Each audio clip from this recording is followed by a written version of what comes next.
la chance d'être quasiment né ici, au pied du Pixel Loup.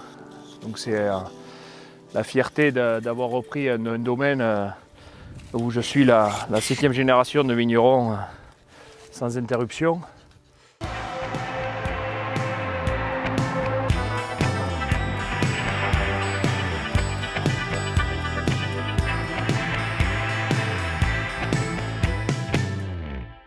À chaque décision que je vais prendre, à chaque choix que je vais faire, ça va avoir une incidence sur le produit final. Et donc ça permet d'amener au vin une vraie identité, une vraie personnalité, sa personnalité. Et ça amène beaucoup de reconnaissance, je trouve. Quand malgré les conditions climatiques, malgré le vigneron, il est allé au bout des choses, il a donné le meilleur de lui-même. Et au final, dans la bouteille, le verre final, le produit final, il y a beaucoup de lui. Même si l'environnement, encore une fois, nous aide, les conditions climatiques font partie intégrante, le sol, il y a beaucoup de facteurs qui rentrent en jeu là-dedans, mais voilà, la main de l'homme est importante.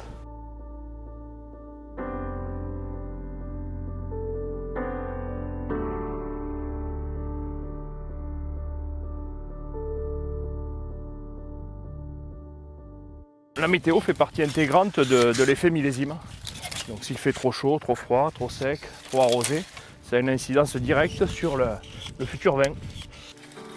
Et dès qu'il y a eu les premières gelées, que les feuilles sont tombées, que la sève est descendante, on peut attaquer à tailler. Souvent ça se situe seconde quinzaine de novembre, début décembre. Et on a jusqu'à que la vigne redémarre. Et donc généralement on peut considérer que jusqu'à fin mars on peut tailler en toute sécurité. Donc ça laisse quand même de longs mois pour pouvoir effectuer ce travail-là.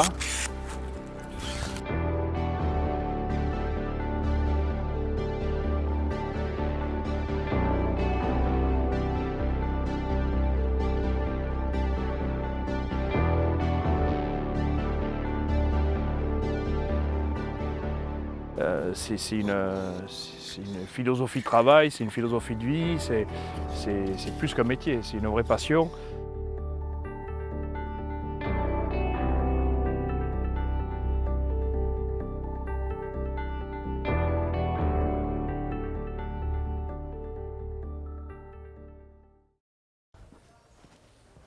Donc on va dans le caveau des remparts.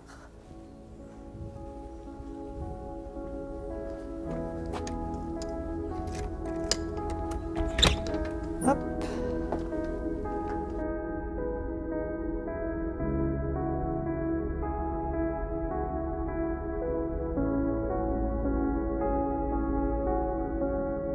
Là, vous êtes dans les remparts de Cucul.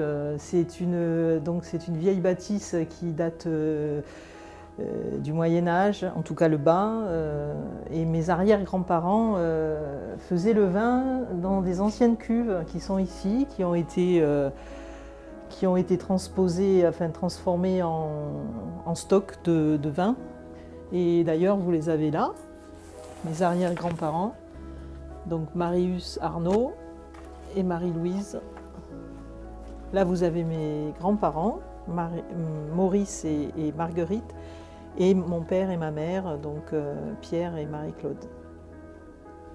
Donc c'est vraiment mes ancêtres qui nous ont donné tout cet héritage, ce patrimoine.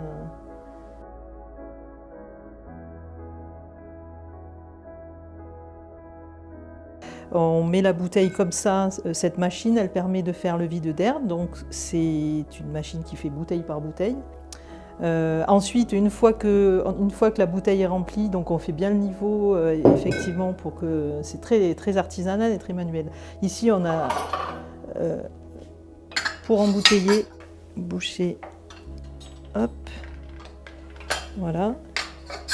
Ensuite, c'est mis dans des caisses. On capsule le congé, donc, sur toutes les bouteilles, donc le congé, et ensuite ici l'étiquette. Donc là nous embouteillons du Cuculia rouge 2019.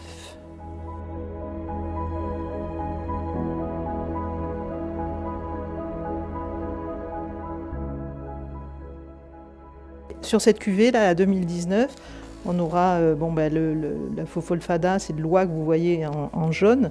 On l'a mis en contre-étiquette aussi. Fofolfada, c'est un artiste parisien, un ami, Fred Kutzner, qui nous a prêté une petite oie qui fait sur tous ces tableaux. C'est les tableaux que vous avez dans le caveau de vente.